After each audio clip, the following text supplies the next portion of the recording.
get to him, something that we've learned. LA County District Attorney Nathan Hochman spoke out, confirmed the case is still under investigation. No case has been presented to his office yet. We're going to get into that in a little bit. But now I want to bring on our special guest. I'm joined by private investigator Steve Fisher, who is hired by David's former landlord. Really appreciate you taking the time here to talk about this. First off, Steve, how were you hired? How were you retained in this matter?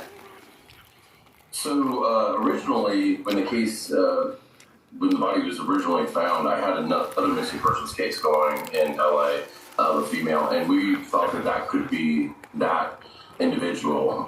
And so I kind of stayed with the case for a little while until she was identified, and we knew it wasn't. And I had, discovered some other things, such as when the car was towed and photos from it being towed and whatnot. And, the owner had gotten in touch with me of the house, and I shared some things with him, and it just kind of evolved from there.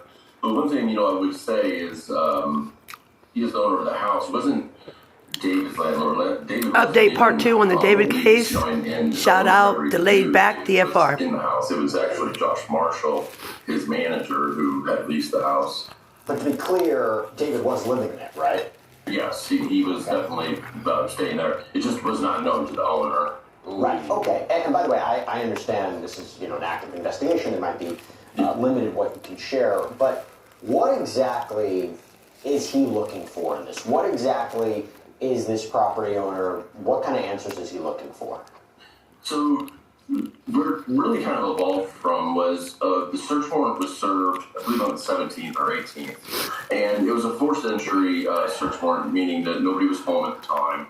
And they did not leave a copy of the warrant or of the return, the inventory list of the items that they took from the house. And it was really kind of born out of that. I was not officially retained at that time, but I helped him try to obtain that, and we told robbery homicide, hey, listen, no warrant was left behind. David was out on tour. Josh Marshall lives out of state, we found out. So the owner had his representative go to the house immediately after he found out about this, and there was no warrant, no return. So he really just wants to understand what of his property could have been taken and what the status of that is. And then also, this is troublesome when you learn something like this. All of a sudden you're thrown into this, and he feels absolutely horrible for Celeste and Celeste's family. And he's like, if there's anything that involves in and around my house that could help, then I want to discover that. And I'll tell you that there have been things that we've learned and we've turned right over to LAPD, but we think there's significant, things that